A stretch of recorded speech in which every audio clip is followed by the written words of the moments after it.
the people best qualified to make decisions about what goes on in St. Joe, you're sitting here. You know, and I think it's time that we take our power back, guys, all of us. And I do it as a teacher. When I taught at Louisiana Tech, I used to say to students, you are about to enter the most noble profession. You know, there was a time when we used to say, teaching is the most noble profession. Well, I think it still is. Now, it's not the oldest, but no, somebody had to teach them how to make change. But thank a teacher. But it is noble. And I said, guys, when you get out in this field, and I'm sincere, guys, I don't ever want to hear you say, when somebody says, so what do you do? I hope you never answer, oh, I'm just a teacher. I will hunt you down. I will smack you. I'm begging you guys. You know, I travel a lot now, and it doesn't matter where I am, to whom I'm speaking. When somebody asks me, so what do you do? I tell them, and I hope you do the same. I am a teacher. Now, see, I knew that was going to be a little dramatic from Missouri. And to be fair, I almost didn't get my second husband because of that. Okay, I should probably explain that. Lawrence Silver, who is my next ex-husband, and I met at a party, and we're happily married. I just introduced him that way to keep him on his toes. But we were at a party, we were hanging out, and he walked over and he said, so what's your name? And I said, I'm Debbie Pace. And he said, well, Debbie Pace, what do you do? So I told him, I am a teacher. He said, whoa, congratulations. And he took off running. Y'all, I'm an educator. I'm very fast. I caught him. And so I'm dragging his little butt back. And we have a conversation that everybody in this room has had way too many times. No matter what your job description is, no matter what your title is, people say this to you. And I want you to think how demeaning this is. This is just ridiculous. He said, well, you seem like you're a little bit smart. You seem like you have a little bit of talent. Why do you teach? Y'all ever get that? Why do you do the job that you do? And I answered the same thing you do.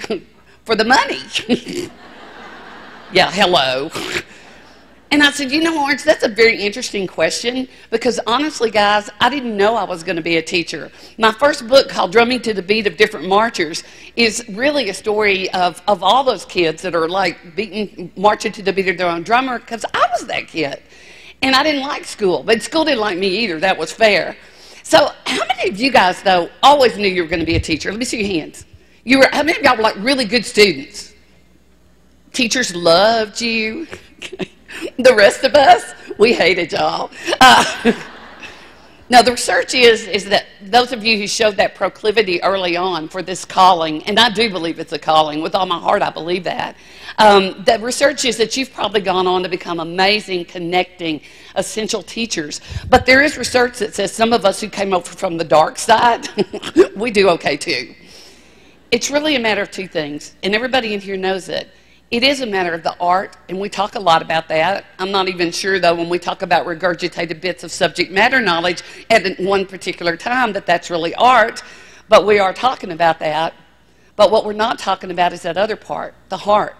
See, when I was at Louisiana Tech University, I used to say, why don't we do a little psychological profile? Seriously, don't you think that would be a good idea, guys, that we test people before we let them into the College of Education?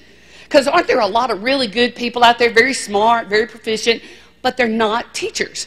And one of my colleagues said, well, Dr. Silver, why don't you write that instrument? And I said, oh, I don't have to. Guys, I've been doing this over 40 years. Seriously. I can spot a teacher a mile away. How many of y'all cannot go to Walmart and watch strangers' kids run down the aisles without chasing them? We don't run at Walmart. No, ma'am. Don't you cut your eyes at me. Is that gum? Spit it out. You know, and my own children are like, Mama, you are not the boss of them. I'm so sorry. It's just in your blood. But, you know, once I stepped into a classroom, and I'll tell you all about that in a minute, but once I stepped into a classroom, here's what I know, and everybody in this room knows this, that for a lot of those kids, we are the single most significant adults in their lives, at least for now, and for some a lot longer than that. So I look at this guy I don't even know. I said, yeah, I'll tell you why I teach. I teach because I think for a lot of kids, I am their hero. I love the shirts. He said, oh, so you're a hero. And I said, yes, I am. He said, so you think all teachers are heroes? I said, most of us. He said, so what do you have, like superpowers? And I said, yes, we do. He said, well, what are they? Oh, see, I really hadn't been thinking about that part yet. So I just started making stuff up. And I thought, okay, what did they tell us in college? I said, we have really good anticipatory sets. And we're able to align our curriculum with the state strategic plan. He's like, and you and I know with all the conversations going on right now about Common Core and all of this, that it's really more than that. And I have to tell y'all, it was made very clear to me, in 1990, I was selected Louisiana Teacher of the Year. Okay, there were only 2 people eligible that year. And the other one died mysteriously. No, see, I really wanted to win, and I did. But I was teaching in Shreveport at the time, in Shreveport, Louisiana, and I got back to my school. It was a middle school, and we had hundreds of kids. And one of the coolest things that happened is one of my colleagues said, why don't you write Miss Pace an essay and tell her why you think she got Teacher of the Year? So, guys, these are not a selection committee. These are not our superordinates. These are our kids. I got home that night. I had all these hundreds of essays, sat down on my couch, grabbed a glass of water, and okay, wine. And I'm looking through these essays, and I noticed not one child mentioned my anticipatory sets. Not one student said one darn thing about my ability to align curriculum with the state strategic plan. But every child, every single kid in some way, shape, fashion, or form said the same thing. We think the Teacher of the Year should be someone who, will you tell me, who what? Who cares? That's right. And y'all won't even say it out loud. It's like, cares. Can we say that? Are we going to get in trouble? No, cares. Guys, all I'm saying is we need to talk about that more.